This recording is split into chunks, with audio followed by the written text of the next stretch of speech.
Welcome to another episode of Artsy AF. Thanks for being here. In this episode of Artsy AF, we talk to our friend, Mr. Melty, aka Kevin Vigil. Kevin's just one of those rare souls who is not only talented, but is as kind as he is talented. And he always just has one of those mischievous grins on his face. When I think of Kevin, I think of fun. He's a holy party man. A holy partier. Professional painter, professional partier. Mm-hmm. And so in this episode, we had a few party libations over at Kevin's house. Little whiskey. Little beer. Perhaps some cannabis. But yeah, we just got cozy on his couch and had a great time together. Like a good conversation. Like cozy, like we were snuggling. And no, so just a note about this episode, we talk about Melty Cabin, which is currently in a transition period. Just so you know, it's not in the location that we talk about in the episode, but it is gestating in the chrysalis, preparing to rise like a phoenix very soon. So, I think Kevin's always working on something, on the next big thing. So if you follow Kevin on Instagram, he's Mr.Melty. Just keep an eye out for what's in store for Kev. So let's get started. Yeah. Let's dive right in. Ooh. To another episode of Artsy AF.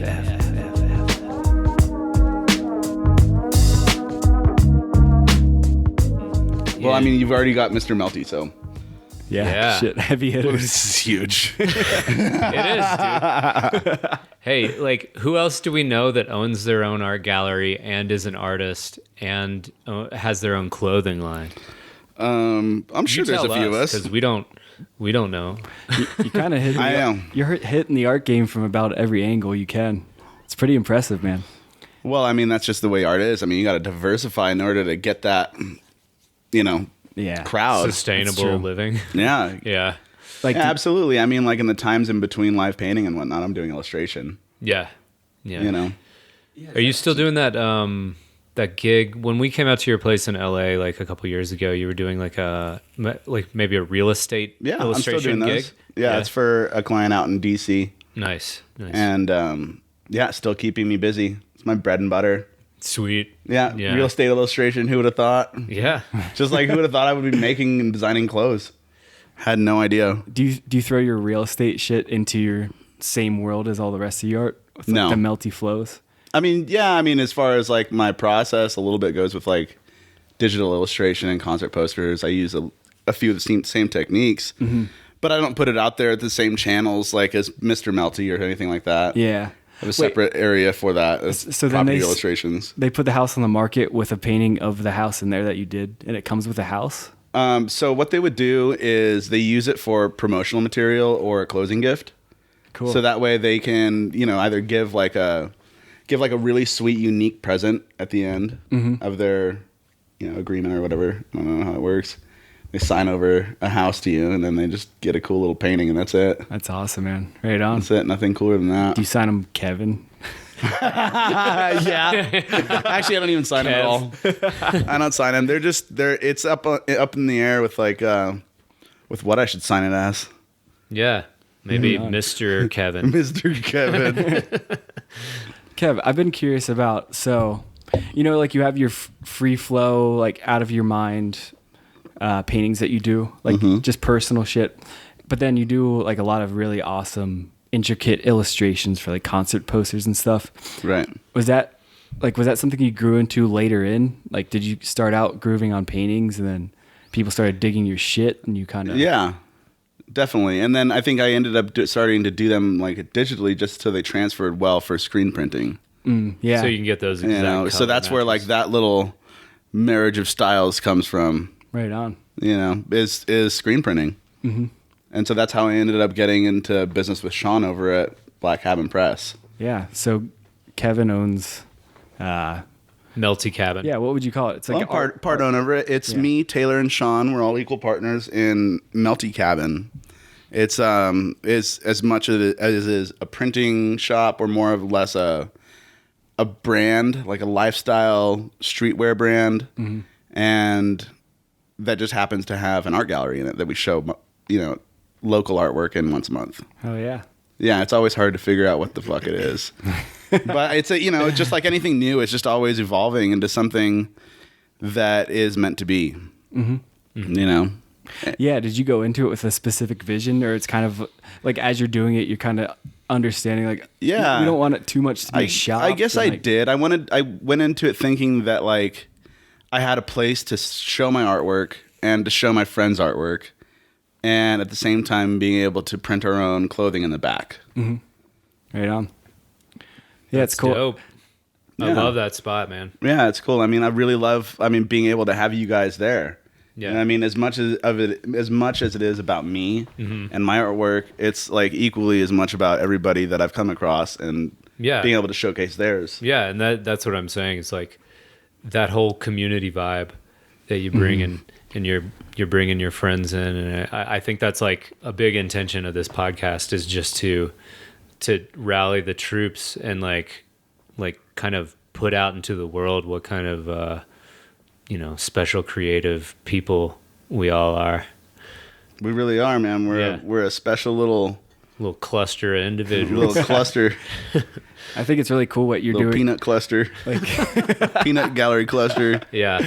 like I think it's really cool seeing the artists take it upon themselves. Like Phil Lewis has his gallery in Boulder, Which is amazing. You're doing it here in Inglewood, Denver, and like, it's cool to see artists taking the lead and like doing instead of like relying on middlemen, so to speak. You're just like, hey, this is how we envision an awesome space and how we want like art openings to go. Like cool ass art shows. Well, nobody cares about your own stuff more than you. Exactly. Yeah.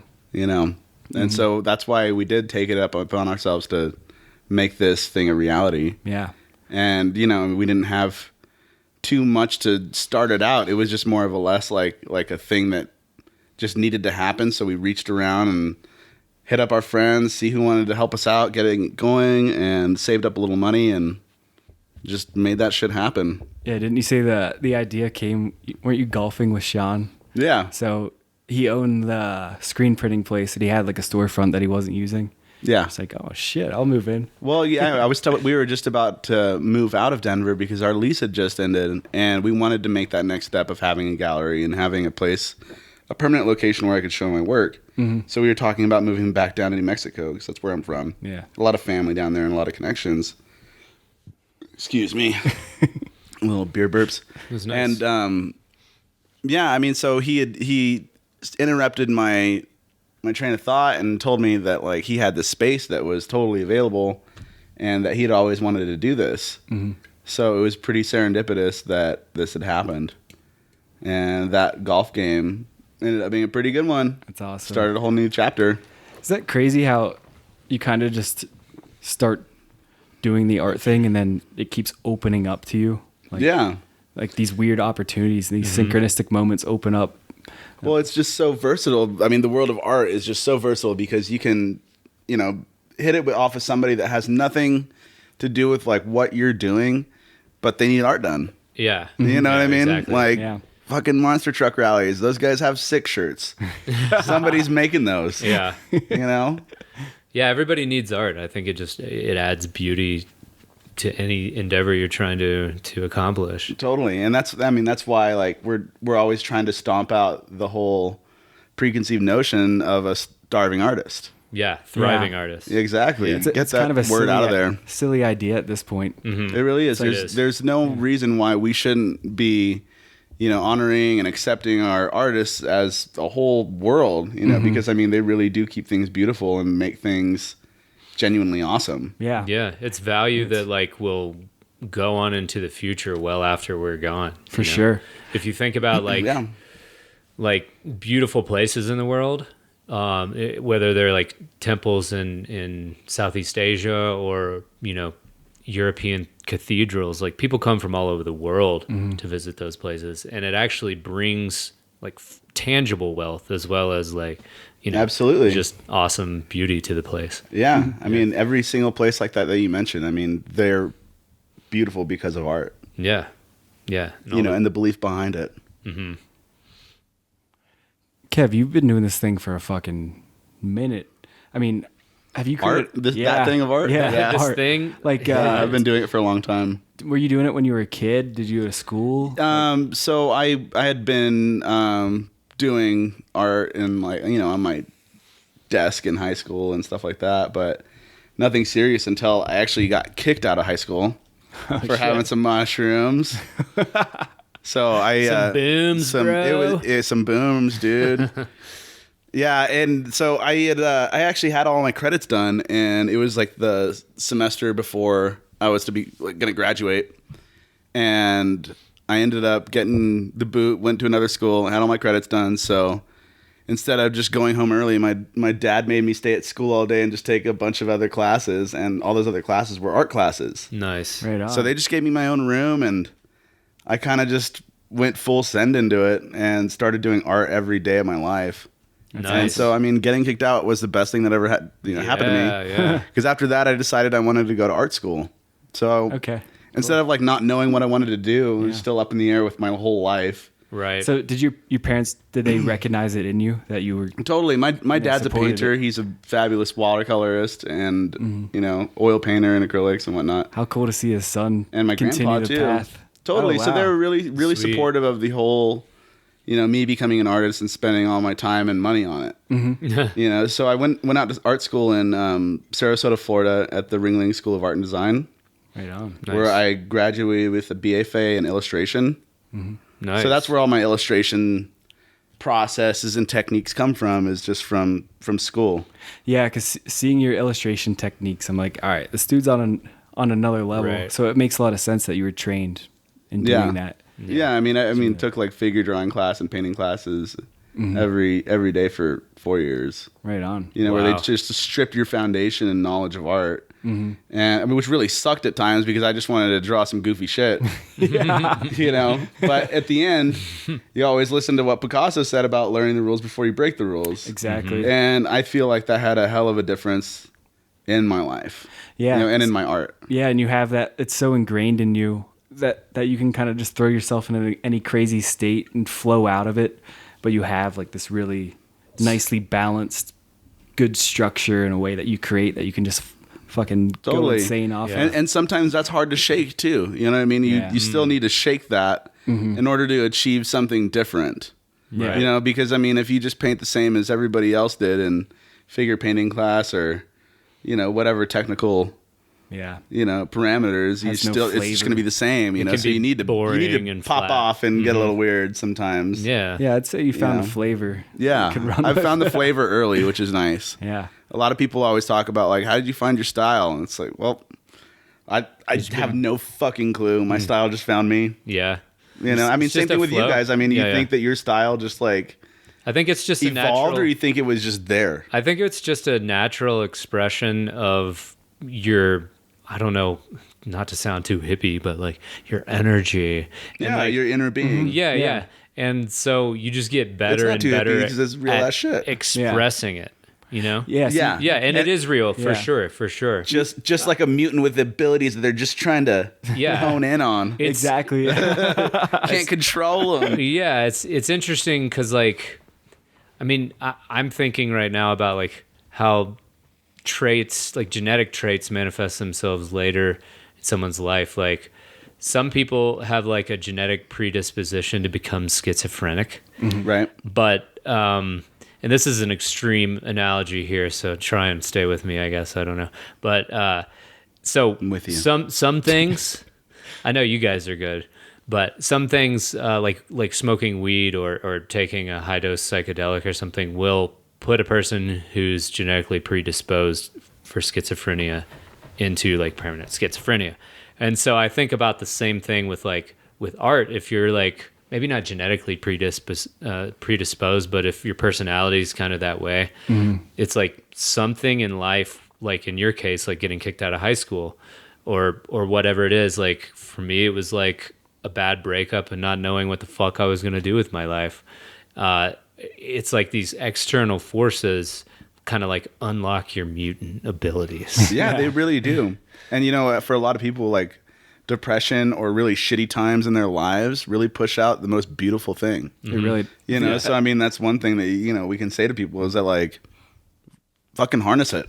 yeah, like if you're in depression, great. That's when you're forming the foundation and questioning yourself and the world. It's and like that compost. You're really growing in that. Yeah, you're like tilling the soil, and that you can, you know, these beautiful flowers can grow out of that. That's why there's such a thing as art therapy. You know, because it really does help with, you know, everything. It does. It does. Yeah, like It really even does. and even when you're making a career of art, it's still like it started out for me purely therapeutic in a way when I discovered it, and it still does fit that role. But Yeah, then you every add now and these then other you got a layers. deadline. Yeah, exactly. Yeah. Then it's like, this is not therapeutic. Yeah. That's like an This is interesting. opposite. This is stressing me out. It's so weird, Yeah. isn't that? Like Yeah. something you did and it's just free and just to process yourself, and then it becomes a job.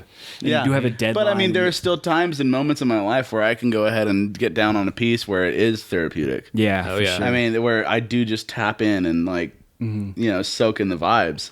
I think that's really cool how you figure out a way, like, you know, you do illustrations and posters and you do a lot of commission work, and then you also just have your personal pieces, so you can kind of carve out that slice of your art pursuit that is Yeah. like just purely for experimentation. Totally. And some of it comes, like, I mean, in every single realm of the, you know, that you just mentioned, I still have, like, pieces that I'll practice on within that. You know what I mean? Like, Yeah. be like, oh, this is going to be one of those ones where I dive deep and just spend way more time on it than I should. Or some other ones, it's like, oh, let's just get this one done. Yeah. Because it's, you know, sometimes it's already done without even trying. But I mean, you can't strike gold every time. Right. True. You know, and then sometimes you got to work hard at it, and that sometimes you got to work way too hard at it, and that's when you know just to fucking throw it away. Burn it. Yeah. It's funny figuring out that point when you just realize like you see it, it's not quite working, but you're like, all right, maybe if I just keep going, it's going to find that harmony point. And then at a certain point, you're just like, fuck, this piece sucks. Yeah, Like sometimes But- some shit just falls out of you. Yeah. and you know, there's nothing wrong with it. I think that's Yeah. kind of, you know, it's just like the leftover waste that's just being putted out after you like fucking put in some new gas. Yeah. You know yeah. what I mean? I get psyched when I do a bad piece because you're like, you figured out what doesn't work. And then you're like, oh, you're like, well, I don't have tried to do it. that again. Yeah. You had to get out of your system. Yeah. See how it goes next time. Yeah. Better luck next time. So when you were going to school, that was down in Florida, you were saying? Yeah, in Sarasota. You were doing figure drawing like every day? Yeah. That's awesome. Yeah, see, that- I'm doing like it really helps. I'm doing that in like reverse. Like I just started painting and drawing and all this stuff without any traditional training. And so now I'm kind of like backpedaling and being like, well, like what I want to do kind of requires a little bit more of a Figurative figurative, anatomy, like, or even just knowledge. proportion knowledge of Yeah. how like things in nature tend to divide themselves. You know what I mean? Yeah. Is there any like, I don't know, figure drawing classes in school versus figure drawing classes just open to the public? Do you know? I would differences there? if I did it, like, if I had to do it another way, I would probably just seek out workshops from artists that I liked Yeah, and found local figure drawing classes at colleges that were near me. nice. You know, Yeah. because I mean, like, there's so much debt that can be acquired through school. Going to school. Yeah, and that's just like something that an artist doesn't need. Right. You know what I mean? Yeah. And yeah, seriously. I mean, it's Yeah. it's something that nobody needs is more debt. But I mean, like, there are ways to get into these programs for cheap, you know, through scholar programs or like, you know, summer school at these art schools tend to be cheaper too. Yeah. You know, so like you can find ways to go ahead and do figure drawing class without spending a shit ton of money. Yeah. You know, but yeah, I mean, I don't think that there's any difference there. I think that, like, you know, who you're being taught by has loads to deal with how you end up. You know what I mean? Right. For sure, because you Right. can just go draw by yourself every day, but you're not going to fucking push yourself to be better Right. as hard as somebody else that's like looking at your shit and being like, dude, that's fucked up. Yeah. That hand is fucking ugly. You know, because I mean, sure, you're gonna be like, this is fine. Right. Yeah. This is good enough. Fine. Yeah. You know, so I mean, like, there really is like a teetering point with like how you can approach that. Mm-hmm. You know, but I mean, my best advice is to find like some artists that really kick ass. Yeah. And take classes from them. Nice. Yeah, Cool. that's You know, felt like I a will weak do point for me. Like, you know, you learn the basics and then you like incorporated a style on top. Yeah, and I'm not talking about like stylistic art, like artists that have like a stylized I know. thing. I'm talking about like Having fucking that straight up like just badass traditional artists objectively that like recreating know how to what you see. do traditional And that's like painting and you know, I'm stuff starting like to get that feeling that, you know, I've developed this like a unique style and something that works, but I feel kind of like inadequate or almost like a fraud in a way that I don't really have my figure drawing chops up. It seems silly to not. It's you know, it's just one of the things. It's just a foundation for art. But I mean, not everybody needs it as an artist. Yeah, You know, it depends on what direction you want to go. I still have this feeling that like I'm not really doing figures in my work, but it's still important to know how You to still do have that. some elements of figure in your work. Yeah, You know? I suppose. You really do, even though it's a lot of shapes and whatnot. I mean, like you Yeah. still have some hands and some eyes and like sometimes full on figures. Yeah. And those end up being stylized. You know. Mm-hmm. Yeah. Andrew's having some technical difficulties. difficulties over here. Is it maybe because I'm sitting in the blanket all hard? I don't think so. Who knows? There's like one of the arms that like We'll edit this out later. tends to get. Just kidding. You're not going to edit it. We'll just leave it in. We'll leave it in. It's super raw. Probably sounds really great. Well, I turned the mic off. So, Okay. yeah. I don't know. Can you hear it? Yeah, a little bit. Well, we'll just take this time to spark up a joint. Cool. You want to pause it? This No, don't pause it. this break Let me- brought to let you me sm- by let me smoke. legal Colorado cannabis. Right. So a shout out to saying we're not breaking laws. Yeah. Yeah. I'm going to shout out to I broke some laws today. Nice. I ran a stop sign. Wait, But check this out. The stop sign was on the left-hand side of the road. Who puts a fucking stop sign on the left-hand side of the road? That one doesn't count. No, it doesn't. I wasn't looking on the left-hand side for a stop sign. Yeah. Somebody honked at me, and I was sure that they were in the wrong, and that they were mistaken, and that I in fact was obeying the law. But I drove back a little later and saw that in fact I ran a stop sign. Did you drive back just to check it out? I did. You went back to the scene of the crime. See, that's where you bring it all back. You know, you break a law, but then you know, Oh, I had to see just so next time I don't run that one. Yeah, but yeah. very accountable. You have to I know don't the wanna- stop signs on the left before wanna you can roll over. run the stop sign as a crime, as an intentional I crime. mean, I would take that to court. Yeah. Yeah. Take that shit to trial. I don't know. Would you? To trial? Or to court? Yeah, I'd take it to traffic court for sure. I got called in for jury duty on Wednesday. Hey, so did John's wife, Yeah, Blair. Blair Blair did she get called up for a trial? It was so heavy that she kind of like let them know she couldn't be unbiased about it. It was too much, and she. Oh got out. wow! So she did get called in for a trial. Yeah, And yeah, then, she and got then called it in, ended up and- being compromising towards her beliefs. yeah, something like that. It was like hyper violence, and it was gonna be like a 2 Is she week trial. racist? No. Just Wait. kidding. We all know that Blair, let's just say this right now, is definitely not a She's racist. the sweetest being. She is so sweet. I love her. You got to tell her hi next time you see her. I will. Wait, so did you have to do the trial? No, I missed it by one number. Nice. Whoa. One number. And then like had to Congratulations. hang out.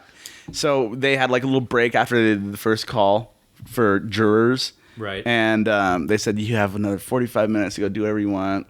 So I had to repark my car because I had like 2 hours. And they're like, well, if you get called in for a trial, you're going to be here all day. Right. So I went and moved my car, and I parked it in a parking garage for 6 hours.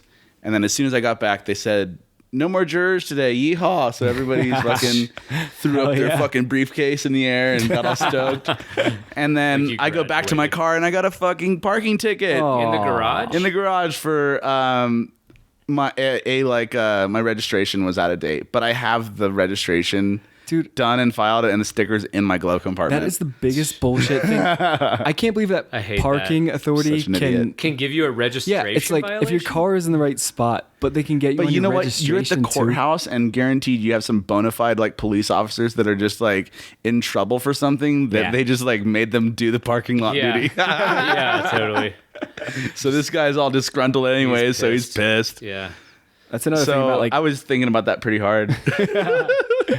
Are you going to take that to trial? No, I'm not. I'm gonna pay it and fucking be happy that I didn't get stuck in there for 3 days. Yeah. if you budget your time fighting You know, fighting if you that isn't pick your worth battles and you the yeah. price. True that. It's like you could save that time and fucking make a painting and Exactly. pay for it. Oh, over. exactly. It's like I'll just save that, Yeah, pick for and later. choose your battles. I'll go to court some other time. It's just something that I don't want to do. I mean, I think Yeah. my day, Yeah. $75 more bucks is important. like I could make $75 in a day. Yeah. Easy peasy, lemon Close. squeezy. Yeah. Sometimes it's a lot, Doing a lot more. it's a lot more work than it's worth, dude. Yeah, yeah. But the principle that. is there. Fuck that guy. Yeah. It's like, you think I want to be parked here downtown? No. Meanwhile, he's like, you think I want to be giving out tickets? Yeah, exactly. Why isn't your registration sticker on your license plate? It's so weird that a tiny piece of stickable colored paper. Just makes a difference of Can whether get or you- not you just go in the hole. Well, yeah. Yeah. Fucking get your shit together, bro. All right, thank you. I'm okay. I'm passing joints and nobody wants them.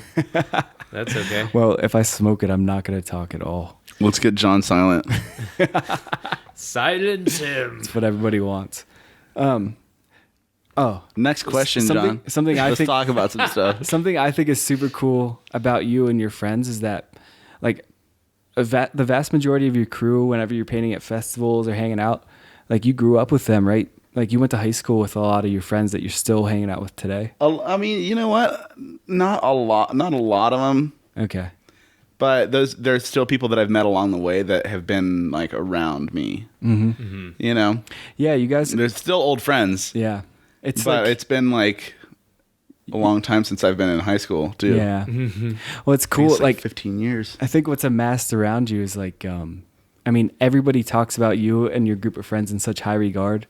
Like, you guys all party harder than anybody I know, but you're also like the most loving group of friends too. And I don't know. It's a cool. It really is, man. And I it's a cool thing couldn't you be guys have more figured blessed to out. have the group of friends that I do, and to be able to, just spend a lot of time with them is even better. Like we're about to go out to Mustachio Bashio. It's the 13th year that we've thrown this party, Right on. and we've That's sold it so out epic. almost every year. So, So how do you, Because how do you people create just love Mustachio it. Bashio? Like, how did that even It started originate? out as a UNM frisbee party, and that was just a house party. Yeah. And like the frisbee team put it on, and it just was the most ruckus party the whole year that we just decided that we needed to do that every year. So we ended up renting out a place the next year, and just that place just got demolished. And so we had to rent some other place out, and so it kind of got this reputation for being one of the most rowdy parties of the year that had changed locations every year. Now, have you had Not just because people didn't want to have us back, just because we ended up wanting to like expand and Yeah. make it new every time and put up artwork and make props and Right. make it fun. Right. So, did you guys have music and art from the beginning, or did that Yeah. come later? Yeah. I mean, not from the very first one. The first one was more or less like just a giant Rager. house party. Yeah. But yeah, I mean, from the years after that, we started, including live bands and painters and live screen printing and all sorts of stuff. Let's hold that thought and take a quick break. So we're talking about Mustachio Bashio. Yeah, so it was like it kept growing and moving. Kept growing and growing, places. and we ended up having to, up our bands every year. Like, so we've had some killer acts at our shows. Yeah. Last year, the Motet played at Meow Wolf, and it was awesome. Yeah. It's really one of my favorite parties of the year, and we go to a lot of parties. Yeah, we do. But, I mean, the fun part about this one is that everybody just dresses up in their most ridiculous costumes that involve a mustache. Mm-hmm. And, like, last year I was Guy Fieri. And it was fucking hilarious. Taking him to Flavor Town. Taylor was Ollie G. And if you don't know who Taylor is, she's my little, like, 95-pound fiance. She's hilarious, and she just crushed her Ollie G outfit. And the year before, she was Einstein. But she takes home an award every year. Wait, yeah, so you guys do... So there's like, awards. It's for, like, the Dirty Sanchez or, like, the Bearded Lady or Business Casual. So there's, so you have different kinds of mustaches, obviously, in the world. And we got to celebrate them. Yeah. We got to celebrate them, obviously. Each and every one. Each is a unique snowflake. Celebrate your stash. How long have you guys been at Meow Wolf now?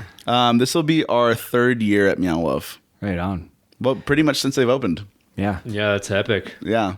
Yeah, and they love us.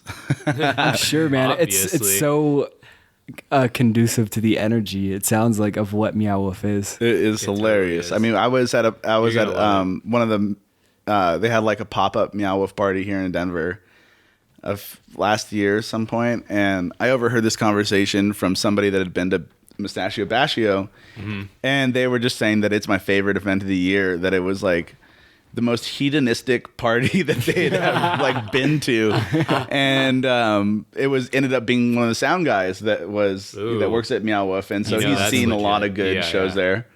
But just to hear that from an onlooker, or just in passerby conversation was pretty awesome to hear. And it's like, it's not just hedonistic in like whatever consumption people are doing, but it's like people are actually celebrating their love for life and having a good time and just like letting it rip. Yeah. Like getting your senses blasted and how and just beautiful having that fun, is. and people are just like in constant amusement with like everybody's costumes and characters and personas that they end up taking on for the evening. Live painting going down, and if people don't know what Meow Wolf is, it's this gigantic art project. It's this house you go in. It's this huge building. I'm just watching you try to describe this place. It's so fucking hard. It's funny to see people try and describe what you gotta look it up. Meow Wolf. It's this gigantic warehouse art installation where you walk through like a... Yeah, it's like a fun it's house. A lot to describe. It's like a fun house, except all of the sideshows are artistic, and it has this psychedelic and everything's bent, interactive, and it's totally interactive. And there's a bar, and there's a venue narrative behind the whole thing too, which is I'm a sucker for narratives. Yeah, it's got a story. If you really want to dive deep, you could spend days there and still not figure it out. Yeah, if anyone has read, they call that narrative the House of Eternal Return. Yeah, yeah. I just heard Ron White on a podcast the other day saying he just went there and ate mushrooms and was walking around. So like, fucking, it's the kind of spot White. You might run into Ron White on mushrooms. Fucking easy. You might run into George Martin there on mushrooms. Yeah. He bankrolled that place. Oh, really? Yeah, that's how it started. Okay. I guess he had like a ton of money, obviously, and he's got a huge role in Santa Fe and the arts in Santa Fe. So he wanted to see the youngsters do something cool, and I think that's the most badass thing that you can do as a human. Yeah. If you have a shit ton of money, support the arts. That's fucking cool. See what can happen if you go ahead and trust some people with some money to make something amazing for other people. Right. Because that's just the way it goes, and anything really awesome takes a little bit of money. Yeah, for sure. Yeah, it does. And they're building a Meow Wolf in Denver, right? I feel like Meow Wolf is just going to spread like a nasty germ, dude. Yeah. Hell it's yeah. going to be great. Yeah, I think they're talking about doing one in Austin and in Vegas. Yeah. Also in probably Cali too, right? I haven't heard too much about a Cali one, but fuck it, why not? Yeah. They're going to do them everywhere. Throw one in Joshua Tree. Let's keep these artists employed. Let's, keep furthering their futures And the one cool thing about Meowwolf, not one cool thing, they have a million cool things, but is that they offer programs that help you learn these creative skills. Like as far as like sound classes, you can do like synthesizer workshops or like 3D modeling and like 3D printing and like laser cutting and all sorts of cool shit that they use to make that place. They teach people how to do that stuff. I had no idea. Yeah. So they have like little facilities in their space as well as other spaces. They're like creating this mysterious wonderland and then simultaneously teaching you how to create your own mysterious wonderland. Yeah. And it really is. I mean, I don't think there's anything cooler than what Meowwolf is doing right now. Yeah. It's the epitome of cool. It blew me away. It's amazing. It's underground too, it's not like mainstream fine art world kind of right kind of there's no snootiness about it. It's cool. Not at all. It's very welcoming, inclusive. It's got that inclusive nature that Burning Man does. Yeah. That like everybody should be a part of this. Well, that's what I see spreading. And festivals in general, I mean, that's always like the attitude that I take back to myself is like, that everybody should be a part of this. And what you're experiencing right now is like why artists take that back into the world and like create events and have fun shit like Meowwolf. Yeah. That's what I'm psyched about what we're all doing. It's like, hey, if you like this a little bit, like jump on in. We're all doing this together, Yeah. It's not the mysterious high thing that's for certain people. Right. Making art accessible and fun for everybody. Yeah. It's great. It's a lot more fun when you have, other people to create it with too. For sure. Absolutely. Yeah. I mean, like, it's just like, I'd rather be painting with you guys than in my basement. Yeah. By myself. Totally. Mm-hmm. I mean, there's a time and a place for that too, for sure. But yeah, I jump between. I'm more like, I want to create by myself as much. And then after I get sick of myself, then I'll emerge and like maybe do an event here or there. Yeah, for sure. And that's why, I mean, I love live painting. Yeah. It's so much fun. And, being able to bring your studio out into the field. Into the field. Your art style is, you really put on a show when you live paint. Your art style, it seems to like materialize really quickly. And it does. Did you develop a style like that? Like with performance specifically in mind? for live painting? No. I mean, that's a good question. I've been doing it for so long that I feel like maybe it's just kind of materialized as the days went by. Mm-hmm. Like they're both kind of influencing each other. I think so. I mean, there was a point where it's like, okay, how am I going to get to this next show? Yeah. And I think I'm going to paint and I got to sell this painting, but I got to only have like this one with me. Yeah. Or I have a blank canvas with me and I need to sell that in order to get to the next show. Granted, like this is a long time ago and we've been finding other ways to get to the next show. Right. But, that doesn't say that like, there aren't other people out there doing that right now. Right. That are, out there to get to the next show. The noble hustle. Exactly. Yeah. And so if you're out there and you see a painter doing that, see if he wants to sell that painting. See if he needs help in his life. Because that's how we've all gotten to where we are. Right. Yeah. Yeah, I mean, I don't know about you guys, but I do know now, but I'd pretty much started painting live painting. Like there was really no gap in between like the time that I was like actually putting paint on canvas to like being at I painted at an art show in my hometown. It's like one of my first times. And there's something about that I really do enjoy. As much as we like make fun of ourselves and like, knock on it and knock on where we came from. Yeah. It's still like there's something special about it because most people don't think of painting as a live performance or whatever, but you're kind of vulnerable out there. You're not on a stage. You're not really separated from the crowd by anything. Even like the sound and light guys have a little bit of a barrier, Yeah. But we're just out there like fielding every type of question and talking to people. And God, I love it. I mean, as much on you don't want to be the coat check. Yeah. You were my coat check the other night. Hey, I'll take your coat, dude. Yeah. But yeah, I don't know.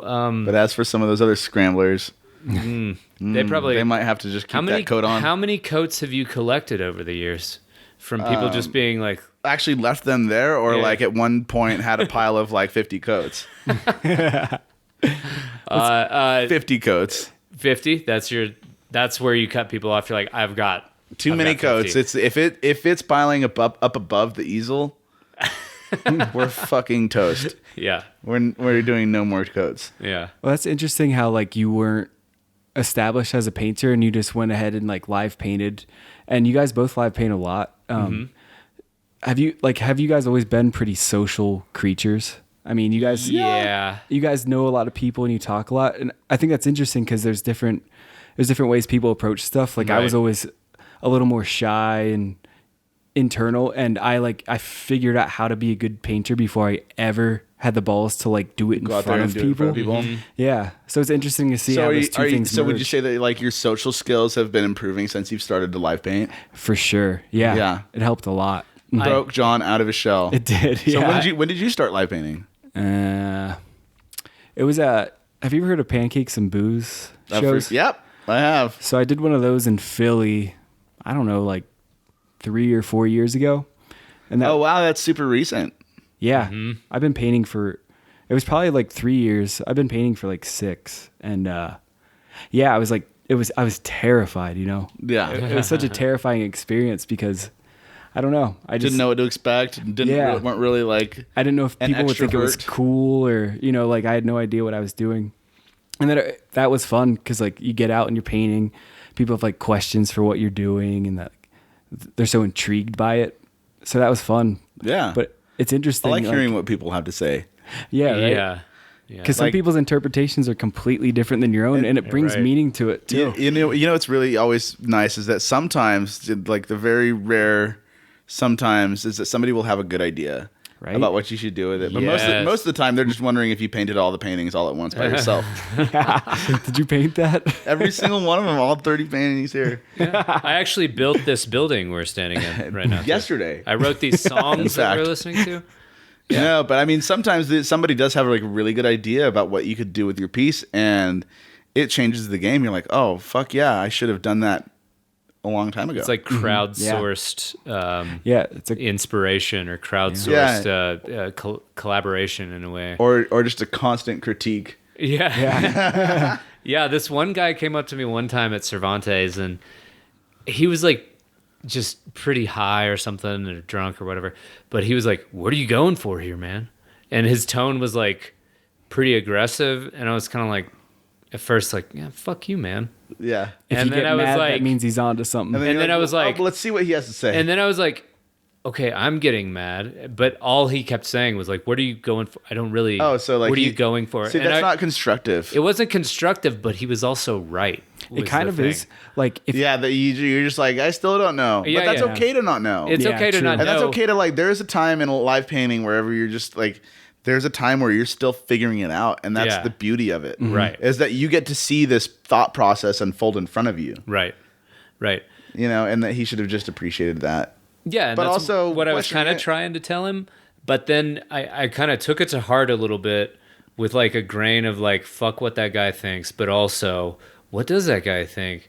You question your whole being? Not my whole being, but just like the painting. And I realized like... Doesn't even matter. All my stuff was so busy. And I was like, oh, it's like, there's like too much going on. And it's like, it's a lot easier. It would be a lot easier if I just had like a few things going on in like certain places.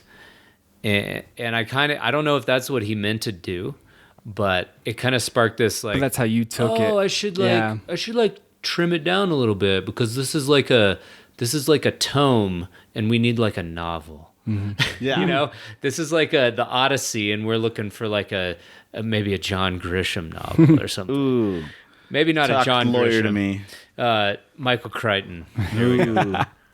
I find that they're like with, you know, like people will throw unsolicited critiques at you, but the ones that rattle around in there, and like exactly.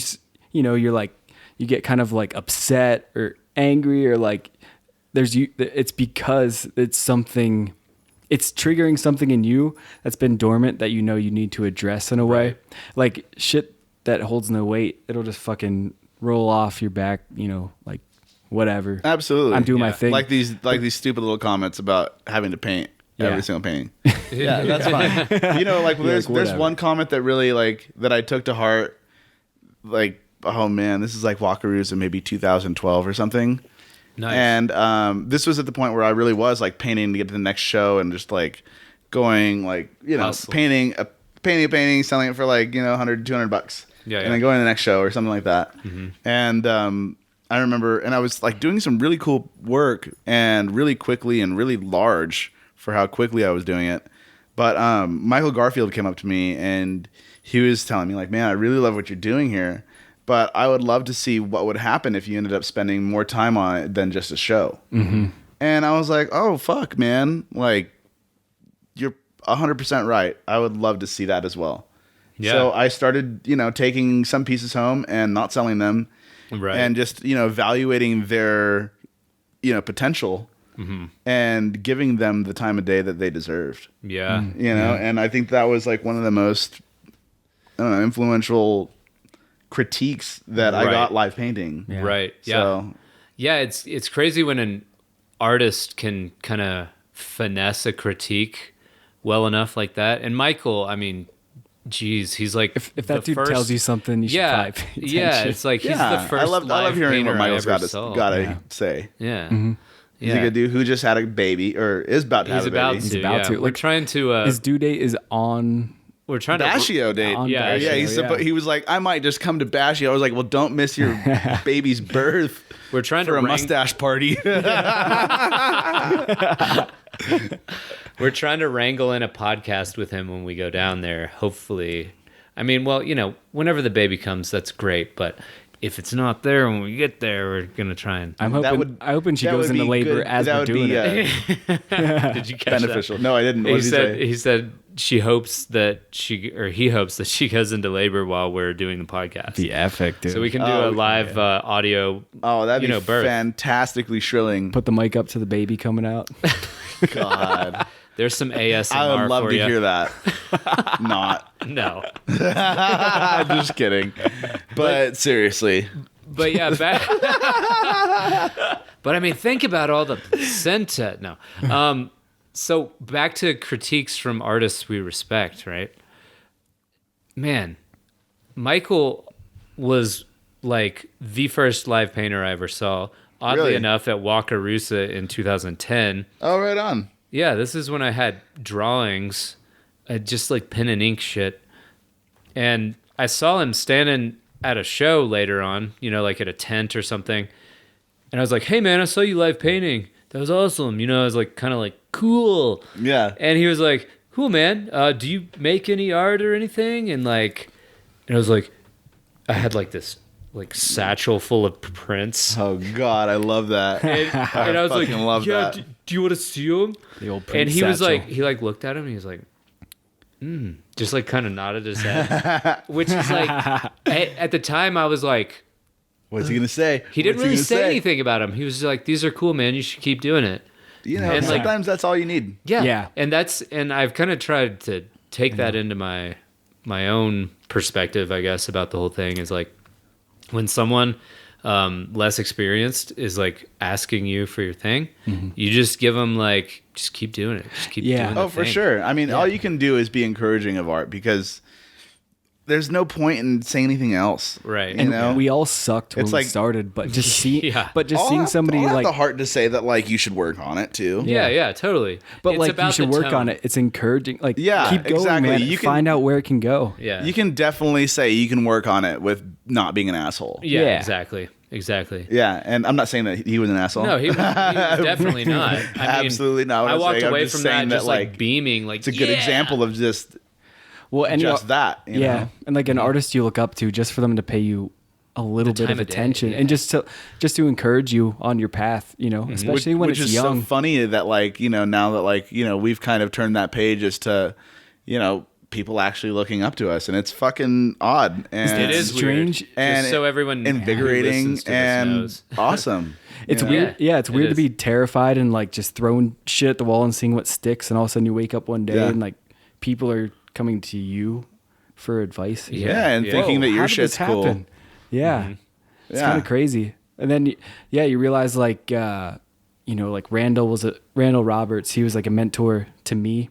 And then I realized whenever I first met him and I was looking up to him, he's like where I was now, Yeah. He was like he wasn't anything special. He was just a dude that was starting to figure it out. Special. I know. Yeah. Don't you ever tell Randall that he's not special? Yeah, Randall's very special. He's a very special boy. Stop you in your tracks, John.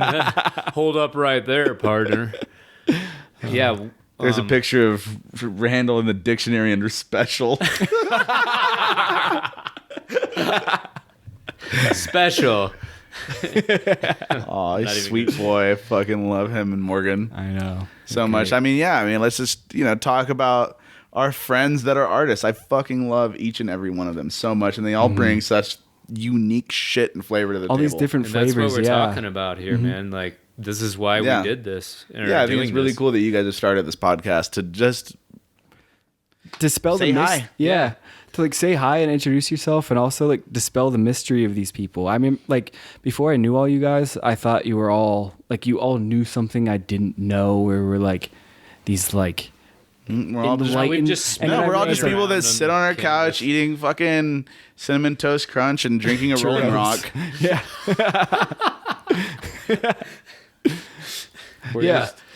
Like that paints a picture of me, I guess. Well, there's something so not at all. That's not my daily routine. Only when we're doing podcasts. Yeah. I mean, there's something so special about everybody. Oh. But you're all like, "Oh, are you high? You're high? Yeah, hi. Are you? Yeah. Yeah, dude, I eat acid every day when I paint. Are you fucking joking me, dude? How do I Twice a day run my own gallery and clothing line and do all these commissions while eating acid? No. Wow, you must be just really stained me for special. life. Yeah, exactly. Yeah, I think once you open up certain like pathways in your brain or your creativity, that they really never close. Like, no, and that's not a bad thing at all. No, not at It's like we just decided to take the red pill. Yeah. I mean, I'm that way with cannabis. I'll say cannabis since we're in Colorado, but I'm that way with weed. Like, I don't really feel like I need to smoke weed anymore because I just have this completely probably open to a fault mind where it's just like all the ideas all at once. You're perma-stoned. Yeah, something like that. I'm smoking weed right now.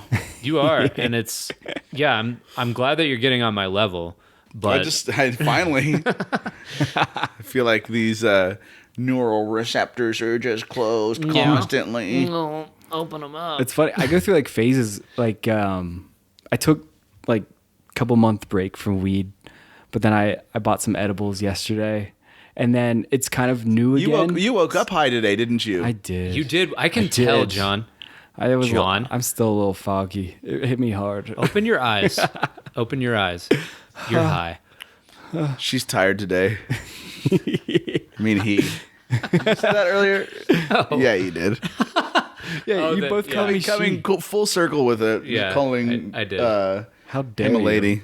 I was calling myself a lady, wasn't I?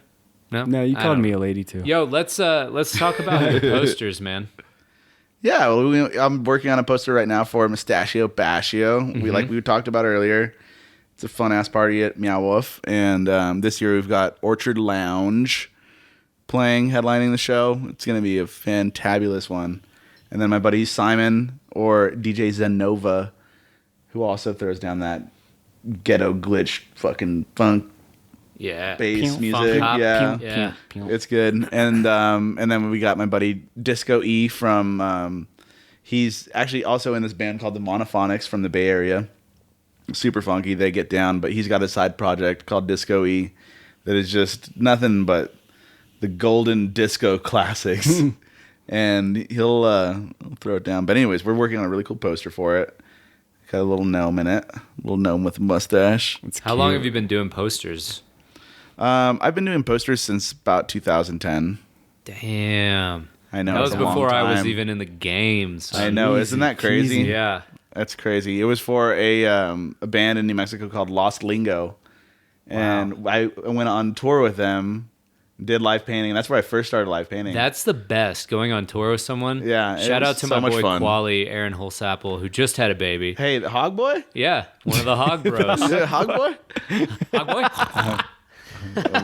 Waiting for it. We're going to do a Hog Bros podcast, John LeBoon and Aaron Holsapple. So Saddle up. get ready. We're going to do it on the scooter. Hold on to your hogs. Yeah. All right, enough dick jokes. I know. But so do the posters bring in a little bit of financial stability for you to thrive as an artist? You know what? They never really have.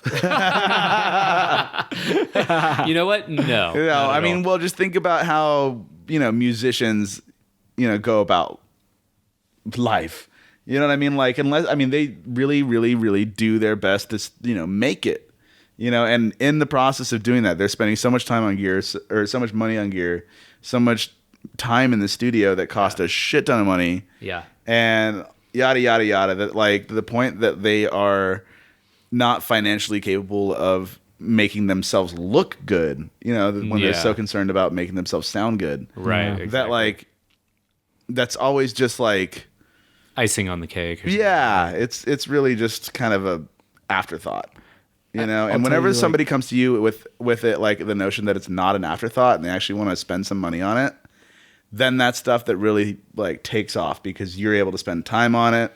They're able to look cool. I mean, that's our job at the end of the day, is to make them look cool. Yeah. It is half the job of selling something at the end of the day. And I've just to spout an opinion that came to my head real quick. I think that's maybe something we've lost a little bit going full digital nowadays, is that when you have an album or something, like typically, unless you buy like the limited edition record or whatever, you don't really get that album art.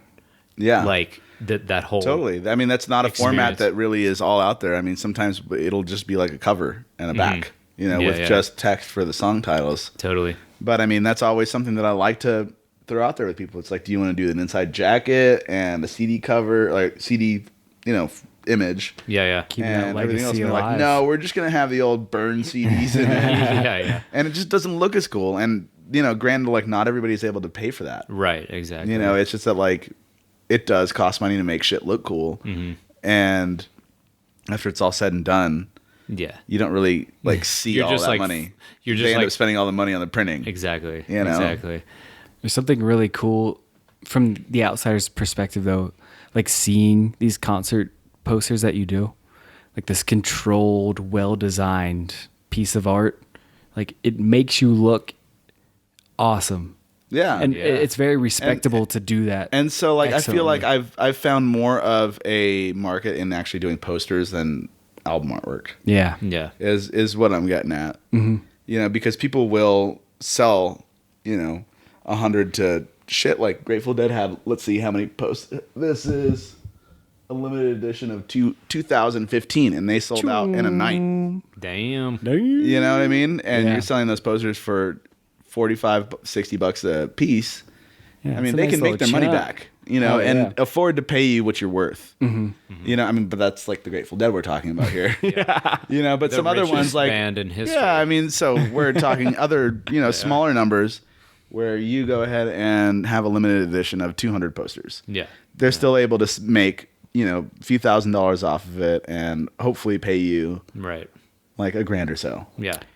But I mean, I used to do them for like $200 a pop when I was starting out, and I just can't do that anymore. Right. Because I'll spend like 5 days on it. That cost of living It comes down to like $3 an hour or it's something like absurd. that, and then it's just like, You got to dude, appreciate your worth. this is not the kind of labor I signed myself up for. What's your craziest festival story? Oh my god, of me or somebody Or else? anything that you You. were at least there. Yeah, to what did you witness. experience? I've experienced all sorts of stuff. I remember, like, we can start back at the top. Yeah, let's take it from the top. I mean, back in, a good place. so let's see. When I was in college, I went to this festival down in Florida called Langerado. Yeah. Langerado was huge. I Yeah, mean, it was. everybody that was pretty much fucking anybody was playing there. Mm-hmm. Like everybody from like Beastie Boys, REM, Bass Nectar, Railroad Earth. Wow. Like, you know, it was like all across the fucking board. Like Disco Biscuits, Sound Tribe. Like a Bonnaroo for Florida. Pretty much. Yeah. I mean, and the lineup was amazing. And I mean, Shakedown Street was ridiculous. What year was this? You could have sold a baby there. 2009. Is that where you came That's from? where I bought that baby. It was come to think of it. 2009. Little Jimmy. And so I remember there was like a couple alligators that were like just loose on the grounds. What? And I remember some fucking dude going up to it. Wrestled him? Yeah. No shit, wrestled him. Yes. And he had a buddy like that was like a legit alligator wrestler.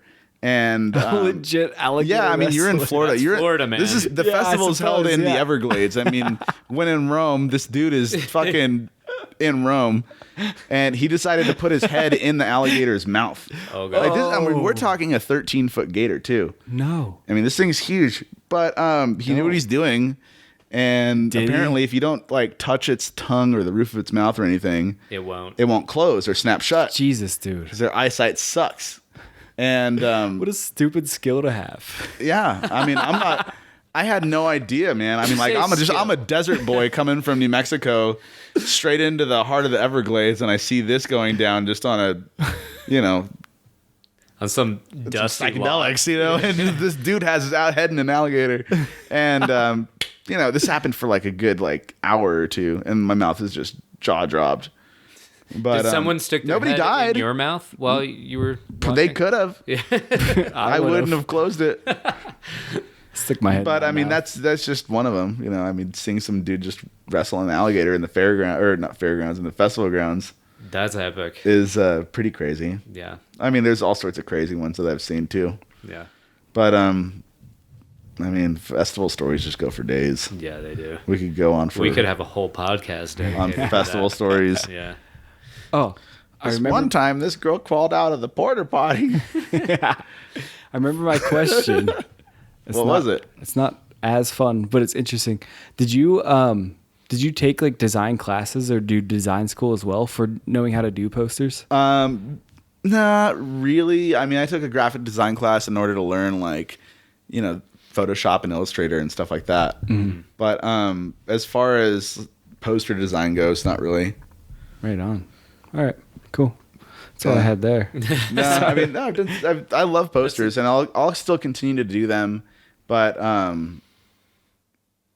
you know, it's just like I've come to realize like what my time's worth, and Yeah. whenever you go ahead and tell people like the price tag on something like that, whenever it's, you know, going to take you a week, Right.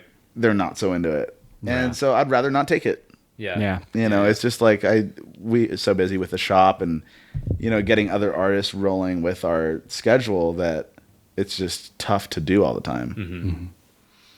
Do you for the shop when you're making screen printed shirts and stuff, is it all just your designs or do you No. take other designs? So I mean, for right now, for this new spring line, it is all my stuff. But we are trying to go ahead and do more artist stuff, but still maintaining our brand of Melty Cabin. Right. So, I mean, we've worked with John before in Nice. the past, and I'm sure we'll work with him in the future. But we want to work out some, you know, something that's like awesomely mutual beneficial for our artists. Nice. You know, before we go ahead and start like Bringing having in a field everyone. day with it, Yeah. yeah. Nice. Yeah, like lock down some sort of workflow. Figure Yeah, I mean- out the kinks, and then you can work out a great deal. with other exactly. people. I mean, and contracts are the key to any artist's heart. yeah, You know, I mean, as any, you know, creator, musician, whatever, a contract should always be a part of your heart, because you can get fucked over really easily, and we Oh, yeah. never want to do that with anybody. that's really cool about you guys. You're really friendly. You To understand the that, Well, too. yeah, we've been doing this as artists. You know, it's like we know what it takes, and we know what people can do with it, and we know, you know, how it can get muddled. Yeah, that's like the trip I'm on. Is like, I don't mean to be mean or weird, but like, how much can we just cut out the middleman and all own our own shit together? Yeah, I mean that's And that's we can define what this whole thing is. Well, as that's basically like why we've created Melty Cabin. You Yeah. know, because I mean, there's so many services out there that are middlemen that will go ahead and, you know, take your stuff, sell it for, $60 and give you fucking 3 cents. You know what I mean? Yeah. And you don't so know. one of the things that we started to do with you guys and with some of our other, guest artists for whenever we were doing Shirt of the Week last year was it would take $5 for the cost of the shirt, $5 for the cost of the printing, $5 for the artist, and $5 for the cost of shipping. Yeah. So that way, You just lay it out there. This is what it is. and so I mean, you're not Totally really fair. turning over an unreal amount of money with it. As like a T-shirt that's just kind of going out just to spread the awareness of the brand and the artist. Yeah. But I mean, that's its main goal right there is to go ahead and spread that. But I mean, as long as all of our bases are being covered with that kind of a thing, then we can do a $20 shirt with a guest artist. Yeah. Right. But we would like to go ahead and take that a little further and do more limited edition stuff to where we can charge more for it and give the artist more money. Yeah, for sure. Because I mean, when you're talking $5 a shirt, it's just like, fuck, dude, this really isn't that much money you for have to sell a it lot of shirts to make it worth it. It's expensive to exist. It really is. It absolutely is. And if we can get that, cost to worth ratio down, then we'll have more artists involved. Yeah. Because eventually this needs to be an artist collective. And that's the whole vision with it. Yeah, I think this whole thing we have going on, and if you're at home and you're an artist and you know some other artists, the more you can band together and figure out ways to do things together, you're all interlinked and nobody can fail, and you rise up together. And I don't know, it's important to find the others and try to figure out ways to live symbiotically with each other, and do something cool. And I think, you've inspired a lot of us, we want to open up a coffee shop or a gallery too, Totally. Keep and these you hubs should. going I would go around. support it. Yeah. And then we'll have a Melty show, and fuck yeah. it's all about collaborating, finding like-minded people and coming up together. Well, it's so important. Like I said earlier, nobody cares about it more than yourself. Right. Yeah. And the artist, the whole art endeavor is so much more than just putting paint on a canvas. Yeah. It's like building something else to support you. It's a to put counterculture, dude. paint on the canvas. Yeah. It sure is. Yeah, it is. And It what, really is. Yeah. what I kind of hope in a way is it is counterculture and it always will be, but also we can pave a road or make a trail towards this is a legitimate path. Life path. Certain people have a certain brain and orientation to reality, and they're artists, and it's we can pave a path to be hey, you can do this, and you're actually part of the culture.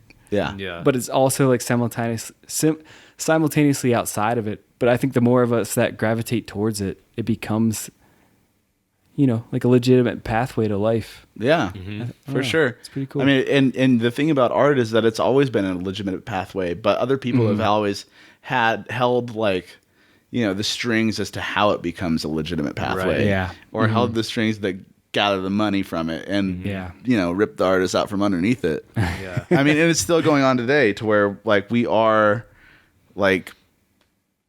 kind of at fault for gentrifying neighborhoods to some degree. Well, because when the with, artists move in, that's when, directly after the artists move in, is when, artisanal breast milk shops open up. Totally. I mean, who doesn't want to Mouse live in a milk. cool area with all these cool people and all this cool art all over the place? Yeah. And so we're talking about that and how it's going to affect our neighborhood in where we have our shop. I mean, we're there for a few years, and our hesitation with throwing up a bunch of murals is that we're going to get outpriced from our own spot from our doing it, shooting ourselves in the foot. Right. Yeah. Which is fucked up. But that's the burden.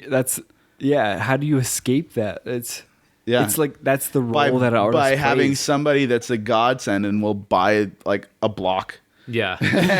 and say, hey, I'm gonna give you this on such of a rate, and you're gonna own this building, Like a fixed rate or something. yeah. like And that. then I mean, that's the only thing that I can think of that would kind of help combat this issue is that what if we did own an industrial section of Denver and as an art collective, and then we did end up boosting up our own worth Yeah. through our own worth. Yeah. You know? Yeah. And I mean, it's just the only thing that makes sense to me, Yeah. Yeah.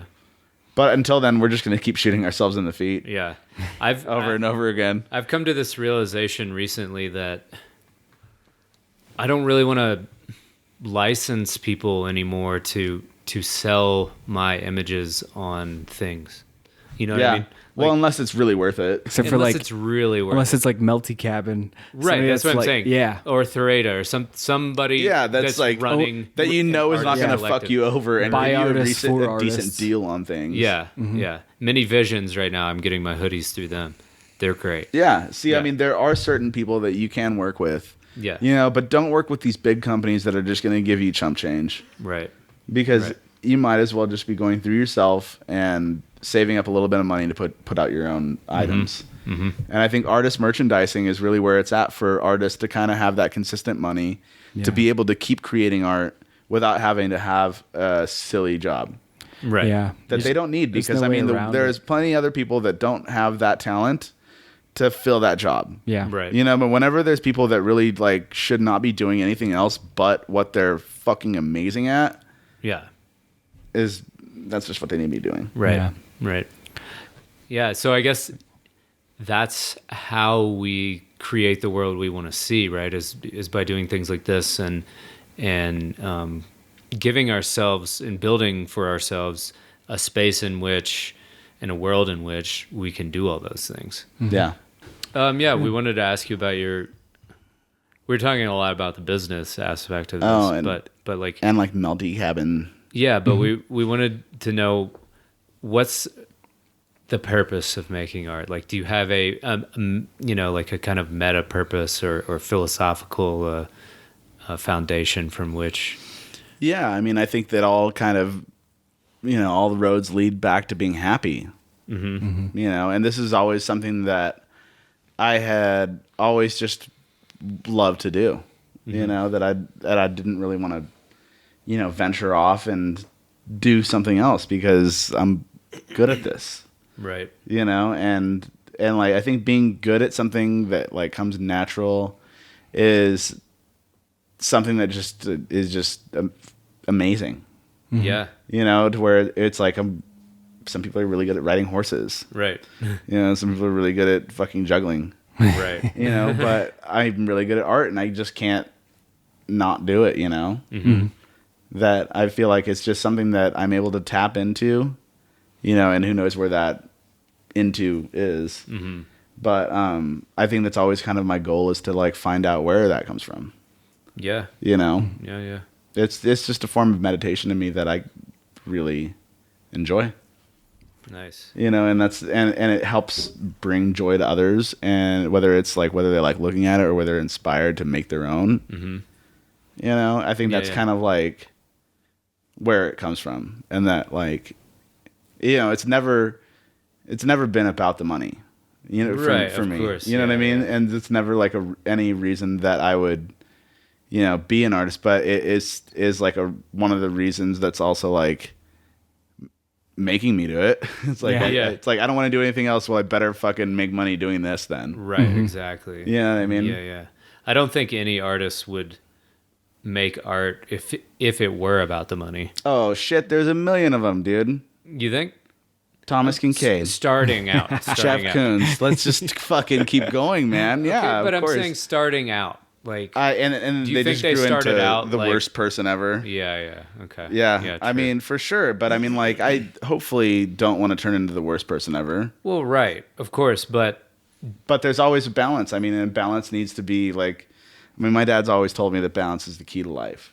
yeah, And absolutely. I can't find that more true with, any other thing is that like, I need to maintain a healthy lifestyle. And whether that's just, not eating bullshit every day, and like actually cooking food. Like I'm an extreme example of this. I just came up running with Taco Bell in my hand.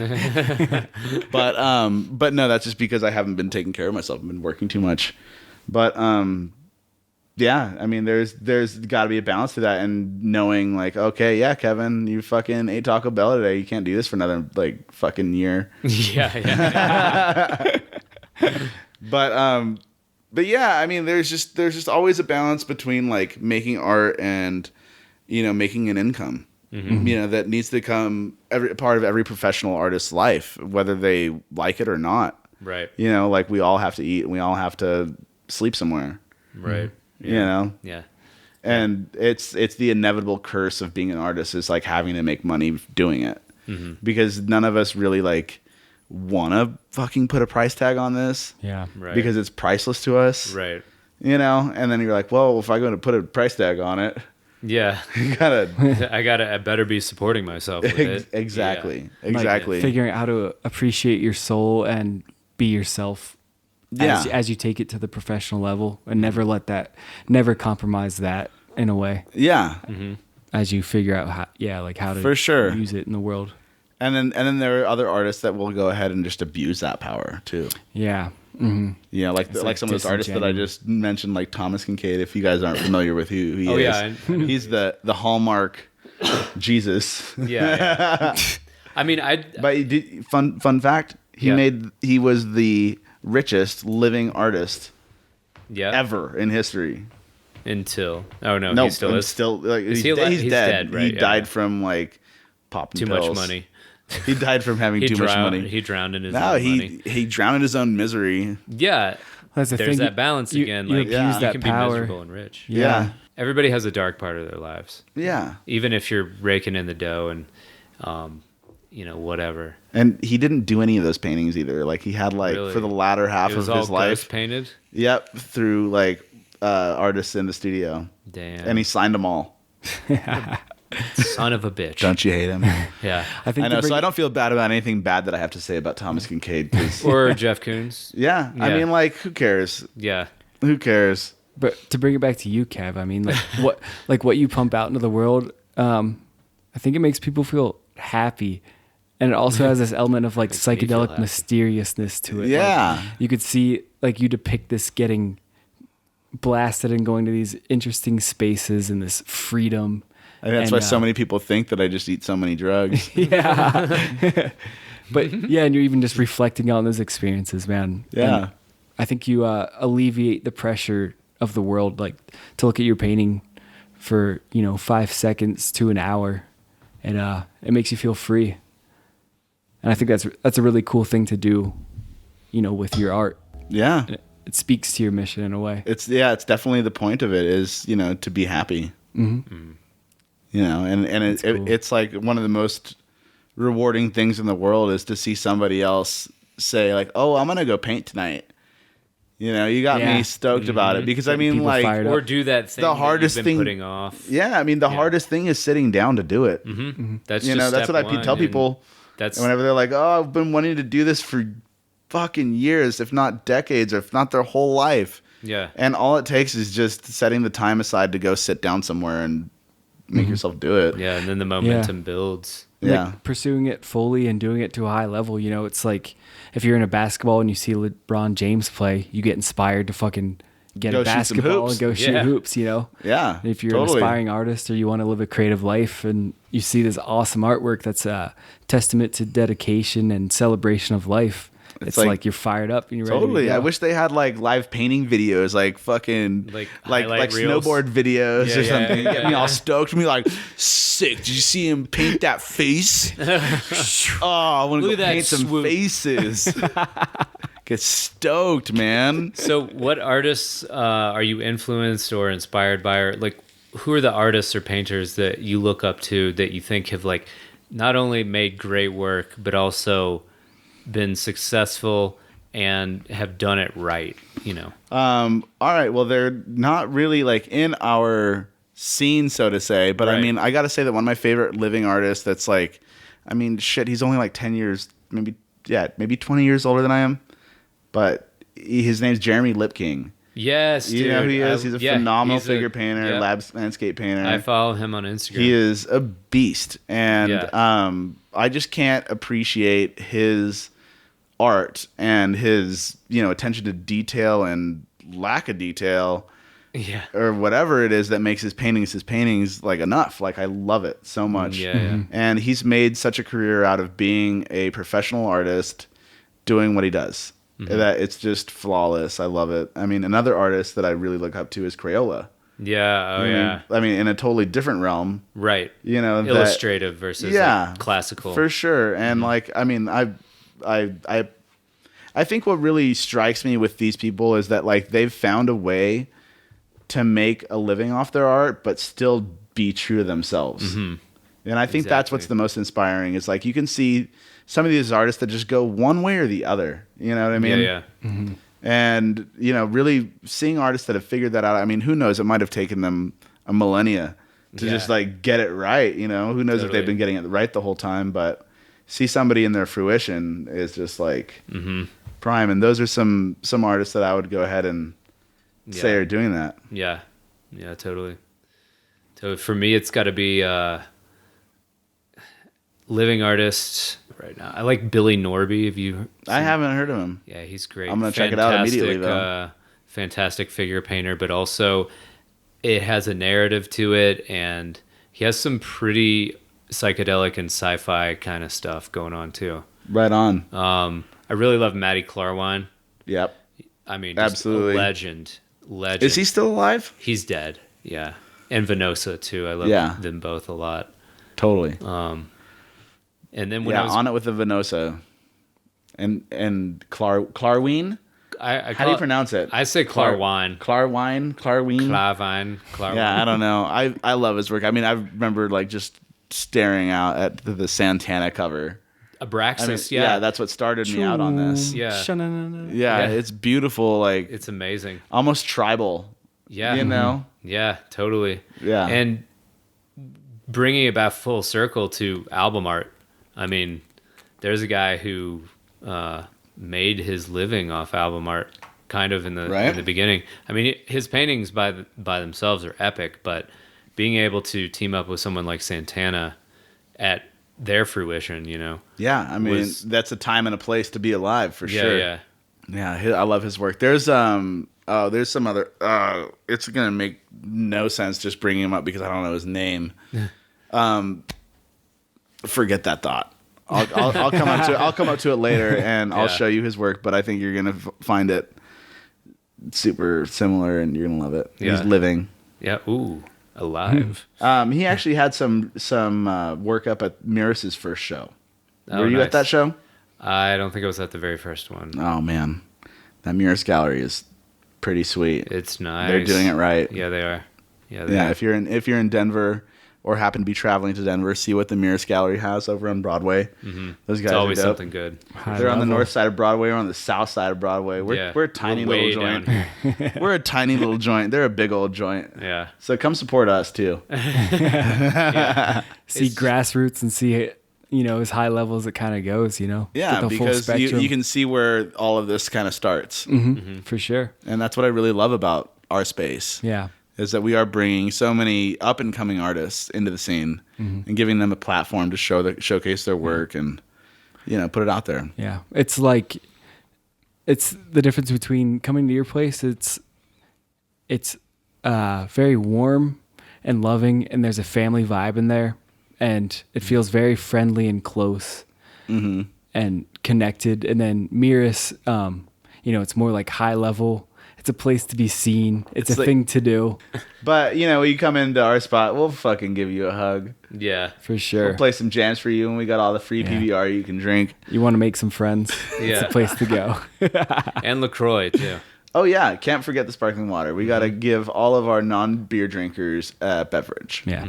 And cookies and vegetable platters. And if you're looking to sponsor a gallery with some like-minded individuals... We're always looking for some non-alcoholic beverages. Yeah. Melty Cabin. Melty Cabin. Yeah. We'll rep you all day.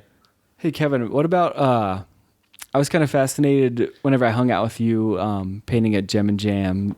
Was that like a couple years ago? Yeah, 2 years ago. But watching you, so you work with a combination of paint pens and paintbrush. Sometimes. I mean, that was... I haven't really done paint pens in a long time. Okay. About a year or two, but I did love to use them. I mean, like I'll still use them every now and then. Whenever I'm just trying to get something quick out there.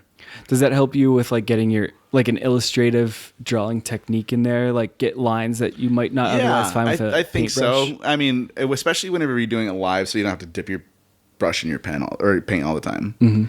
You know, with those paint markers, there's just like Ready draw, to draw, go. draw, draw, draw, draw, draw, draw. You know, and you just can't do that with a paintbrush.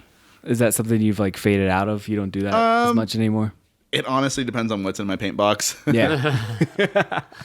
I mean, Whatever's I love them, but you know what I don't love about them is like spending $8 a piece on them. Yeah. Because like I'd pricey. rather just buy some decent paint. Yeah. You know, that's just gonna last me a lot longer. Good tube will last you for like a year. Yeah, exactly. And now that I've been painting a lot more with oils, I have to end up spending a lot more on paint. I mean, like, you know, a $30 to $60 tube of paint is like what a nice tube of paint's gonna run. Yeah. You know, so it's like I've kind of just phased out my paint markers. Yeah.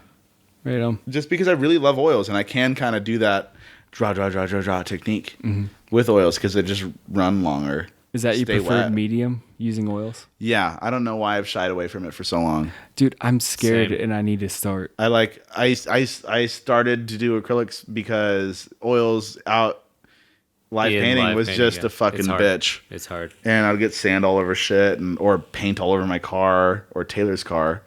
And that's just not something not I want to fun. get into. Yeah. Yeah. But no, so I've started to do acrylics and just like kind of train myself to relearn acrylics because I was just so good at oils that I kind of had to relearn them. And whenever I relearned them, I got stuck with them.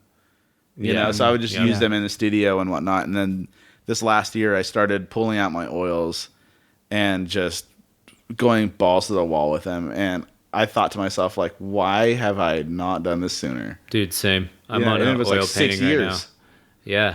I mean, I don't know why I shied away from them because my whole painting style is like put paint on the canvas and move it around.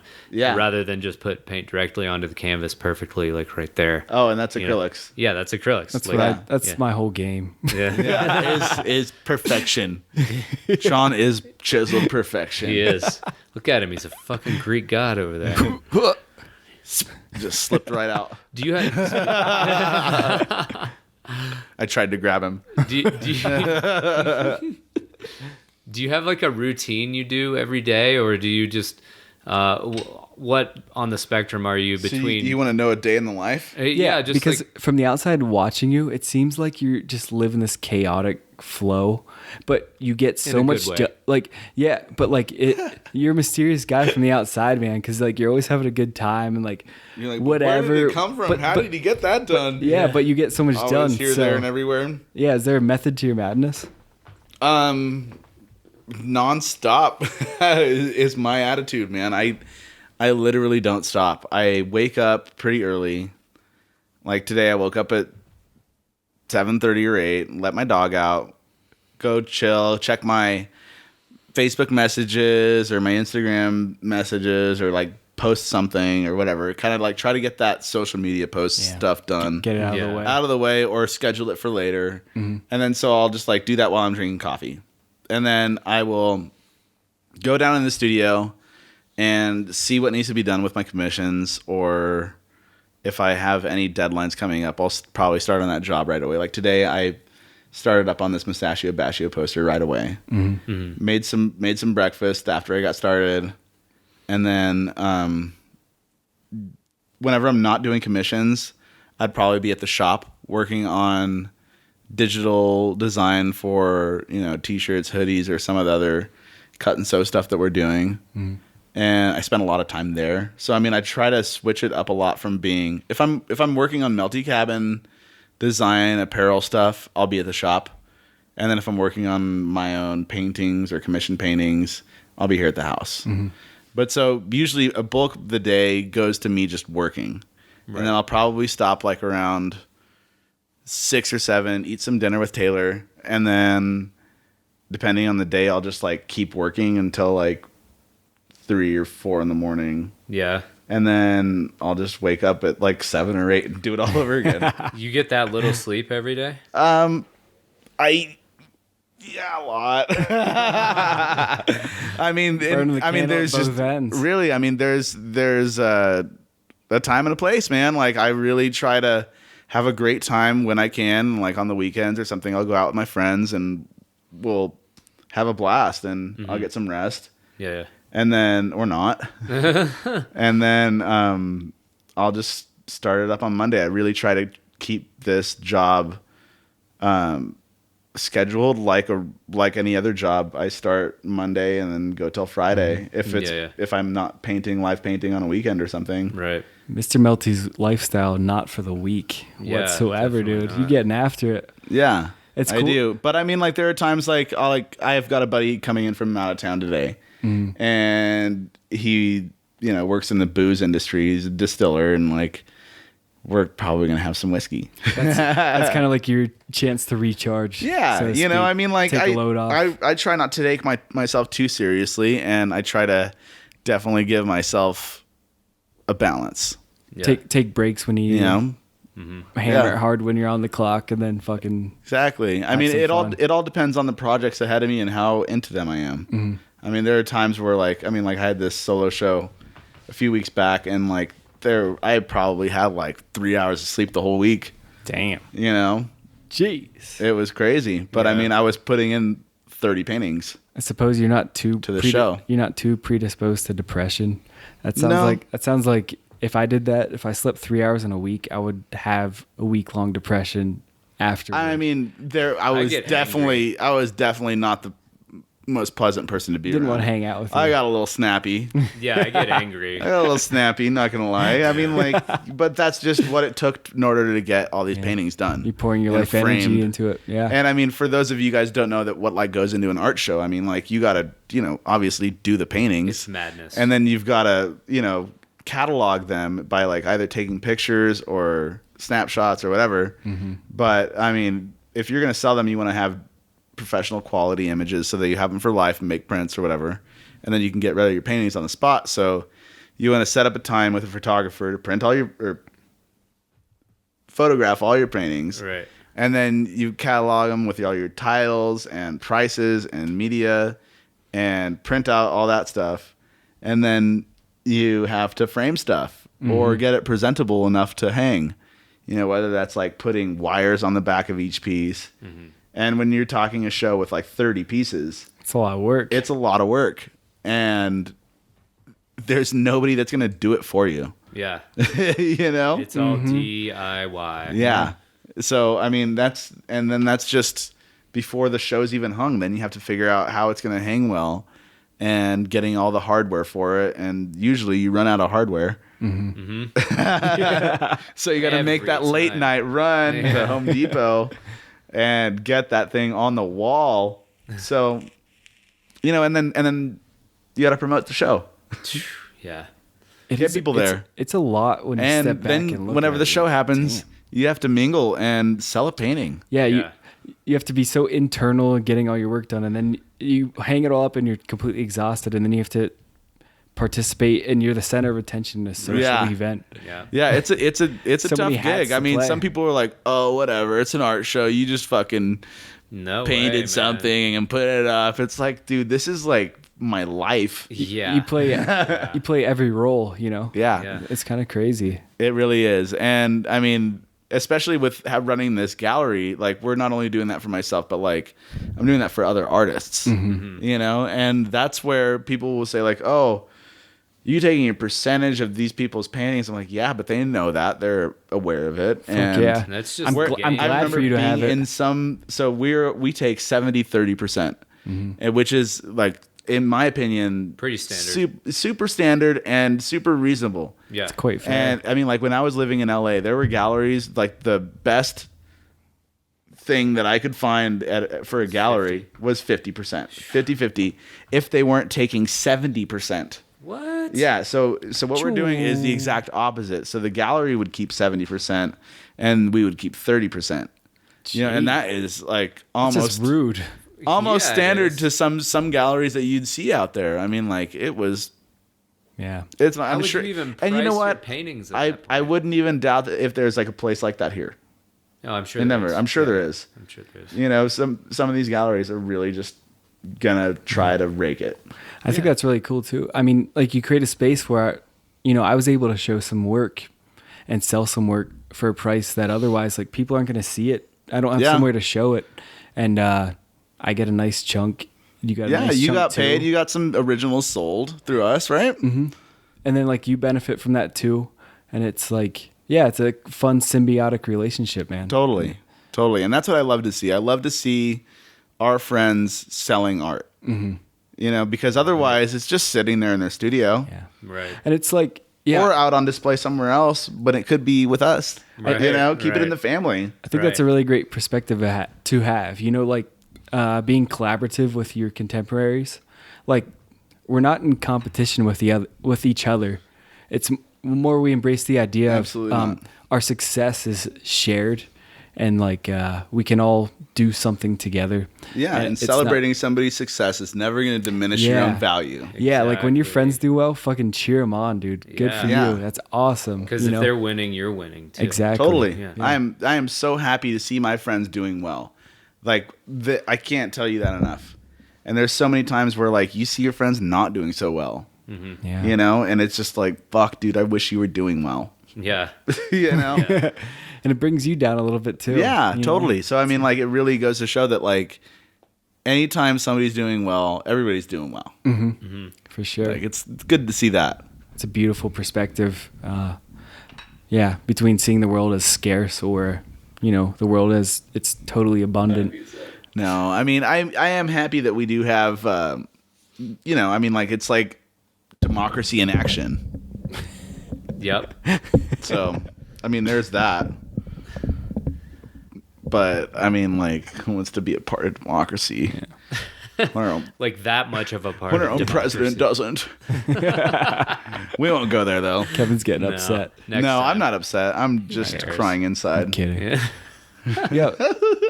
So today's the first day of spring. Is it really? Yeah, Yeah, it's it is. It's the Well- equinox, frequinox. Uh-oh. Uh-oh. Do you find yourself like, you know, like as the seasons change, do you find the way that you approach art or like what your focus is on changing as well? Oh, probably, dude. I'll probably start painting outside and not in my basement. Yeah, it's So like a I'll feel the celebration. vibes. It's like hard work in the summer in a way. Yeah, but it's also really nice because I mean, Yeah. like, so I feel like there's a cycle that, like, you know, people that in this, like, there's different art scenes, and like one of the art scenes that we're a part of is in the music industry, and I go into festivals and shows and all this shit, and you get kind of burnt out by the end of summer, out of festival season, Yeah. right? Yeah. And you're like, fuck it, I can't wait for my basement for 3 months. And then Dive You know? into your own world. And it's like, yeah, I got a lot of shit done in that basement over the last 3 months, 4 months. But now I am so ready to be out of that basement. yeah. yeah. Yeah. It comes just the nick of time where you're like Ready to losing your shit. Fuck shit up. I'm ready. I'm ready. Look out. Hell yeah. We're going to melt all over Where are this you joint. going this year? For festival stuff? Yeah, yeah. As I say that all excited, I'm actually not doing many festivals at all. Yeah. I Seems to be booked the my trend. bachelor party Yeah. during a Rise, and I was going to go during a Rise, or go to a Rise, but looks like I'm going to Vancouver, baby, with my boys. Hey, yeah. Vancouver, where they talk like this. Oh, wait, that's A little Australia. Australian.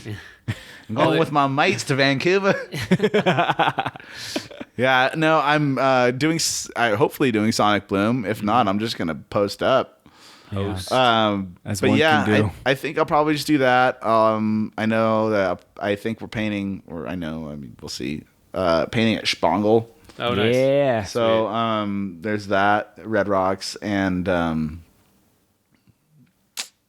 dude, I'm not doing much this year.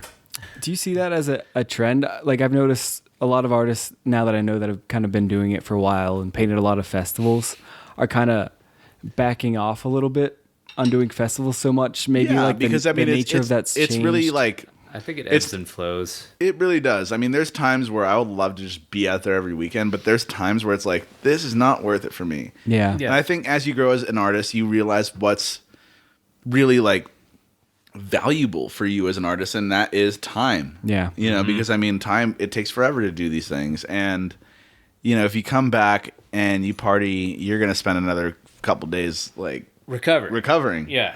And you won't want to paint. Exactly. Even if And you so wanted there to, there you maybe go. you There's a can't. week, and especially if you didn't sell anything or you didn't make anything good, or you just kind of fucked off. Yeah. You know, or I mean, sometimes you end up doing a fabulous painting and you end up selling some art. Score, yeah. I mean, it really could just go either way. It's always a gamble with live painting. Sure. And so sometimes you're like, oh, he's a gambler. Yeah. He's got a gambling problem. It's a bit of an addiction. He's just there every weekend and not making any money. Yeah. You know, it's just like, it really is sort of a thing like that where you gotta choose your own bets. Yeah. Yeah, you know, gotta it's hedge like- your bets sometimes. Totally. No one to hold them, no one to fold them. Exactly. Love that song. So we've probably about run to the end of the tape. Are we here. running our course? Yeah, I think we are. Yeah. Thanks for having me, guys. Yeah. This is Yeah, fun. thanks We'll for have to do coming it on, again. Absolutely. I'll sit down and talk with you guys about all this nonsense.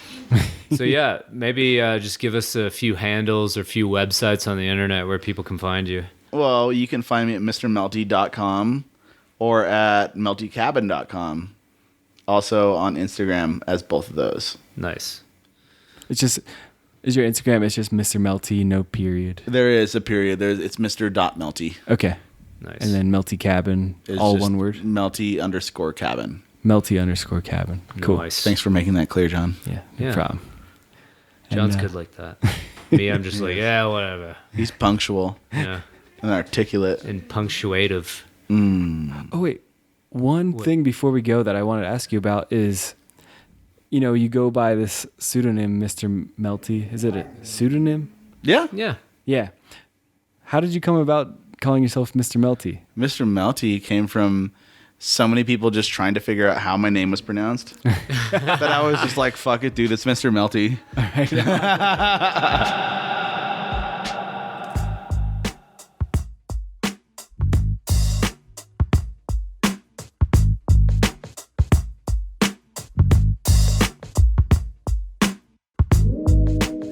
Thanks for listening to another episode of Artsy AF Podcast. For additional images and notes on this episode, you can check out our website, artsyafpodcast.com. And you can find me, Andrew Norris, at andrew.norris.arts on Instagram, and andrewnorrisarts.com is my website. I also have links on my website to episodes as well as all my best paintings. And you can find me, John Speaker. My website is johnspeaker.com. On Instagram, I'm at John Speaker, and on Facebook, John Speaker Art. And we want to give a special thanks to Blair Speaker, John's lovely wife and creative director of the podcast. She also updates the website and does all the podcast notes. So thank you, Blair. And we'd also like to thank Tyler Billman. He created the music for this podcast. You can find Tyler on SoundCloud and Instagram. His name is Get Billsman. That's GETBILLSMAN. Thanks again for listening. Peace. Thank you.